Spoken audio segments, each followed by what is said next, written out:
भरत जी को बहुत ही आत्मग्लानि होती है कि मैं ही इन सारे अनाथों का मूल हूँ और यह समझकर मैंने सब दुख सहा है। श्री रघुनाथ जी लक्ष्मण और सीता जी के साथ मुनियों का वेश धारण करके बिना जूते पहने पांव प्यादे ही वन को चले गए। यह सुनकर शंकर जी साक्षी हैं, इस घाव से मैं जीता रह गया। यह सुनते ही मेरे प्राण क्यों नहीं निकल गए। फिर निषाद राज का प्रेम देखकर भी इस व्रत से कठोर हृदय में छेद नहीं हुआ, यह फटा क्यों नहीं। स्वागत है हमारा YouTube चैनल सर्व धर्म भावना में। आइए हम रामचरितमानस अयोध्या कांड का पाठ करें। पिछले एपिसोड में हमने दोहा नंबर 261 तक की कथा पढ़ी थी। आगे की कथा इस प्रकार है। सबसे पहले हम लोग सभी देवताओं को प्रणाम कर लेंगे। श्री गणेशाय नमः। ओम नमः शिवाय। ओम हनुमन्ते नमः। श्री गुरु चरण सरोज रज निज मन मुकुर सुधार वरनो रघुवर विमल जसु जो दायक फलचा बुद्धिहीन तन जानिके सुमिरो भुवन कुमार बल बुद्धि विद्या देहु मई हरु कलेश विकार सियावर जय जय राम। साधु सभा गुरु प्रभु निकट कहु सुथल सती भाव प्रेम प्रचंड चुक झूठ पुर जान ही मुनि रघुराव सियावर राम जय जय। साधुओं की सभा में गुरु जी और स्वामी के समीप इस पवित्र तीर्थ में मैं सत्य भाव से कहता हूँ, यह प्रेम है और यह प्रपंच छल कपट झूठ है या सच, इसे सर्वज्ञ मुनि वशिष्ठ जी और अंतर्यामी श्री रघुनाथ जी ही जानते हैं। सिया राम जय जय राम सिया राम जय जय सिया राम राम सिया राम जय जय राम। भूपति मरन प्रेम पनु प्राखी जननी कुमति जगतो सब साखी देख न जाहि बिकल महतारी जरहि दुसह जरपुर नर नारी।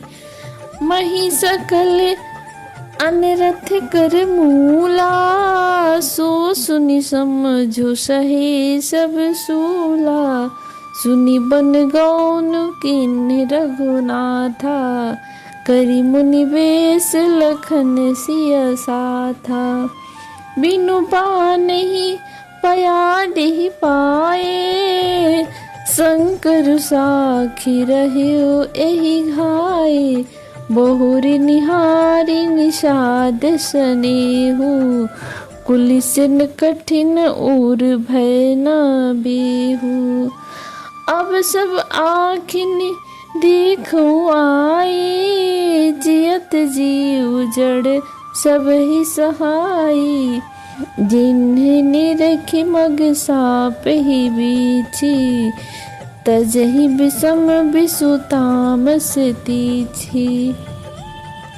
अर्थात प्रेम के प्रण को निवाह कर महाराज यानी पिताजी का मरना और माता की कुबुद्धि दोनों का सारा संसार साक्षी है। माताएं व्याकुल हैं, अब ये देखी नहीं जाती। अवधपुर के नर नारी दूसरा ताप से जल रहे हैं।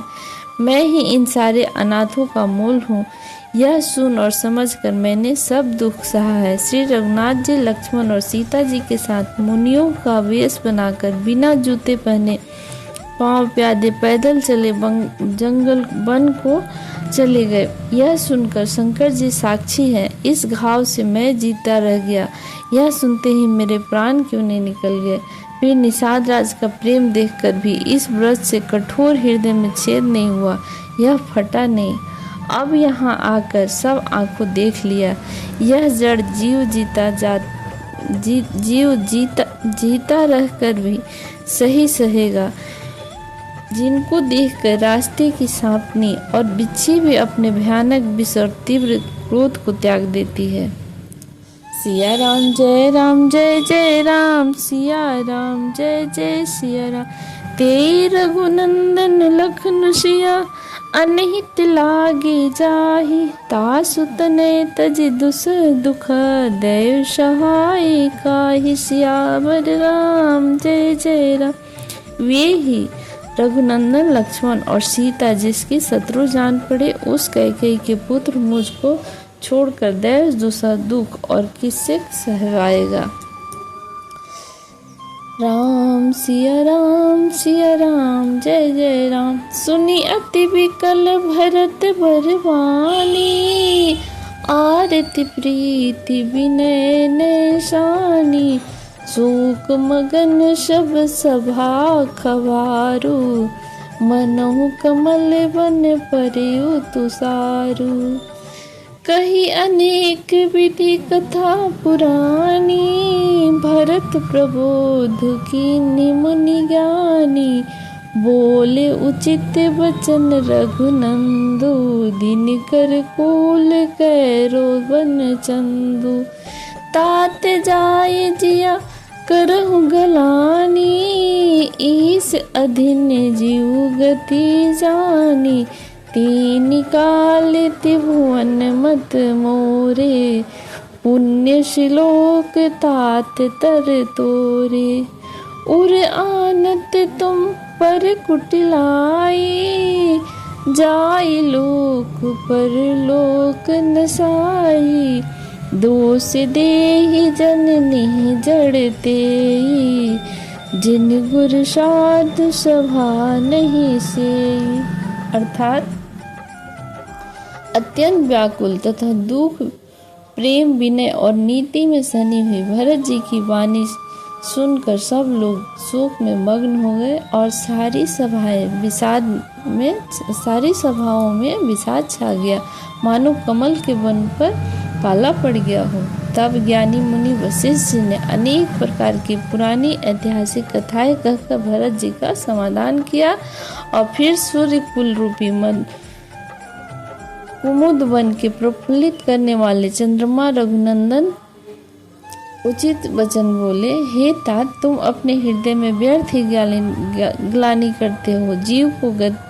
जीव की गति को ईश्वर के अधीन जानो और मेरे मत में भूत भविष्य वर्तमान तीनों कालों और स्वर्ग लोक पाताल तीनों लोकों के तुम सबसे पुण्यात्मा पुरुष तुम हो और वे सब तुमसे नीचे हैं। हृदय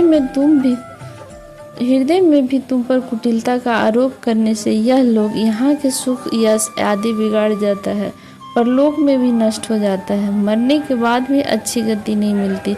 माता कैकेयी को तो वे ही मूर्ख दोष देते हैं जिन्होंने गुरु और साधुओं की सभा का सेवन नहीं किया है।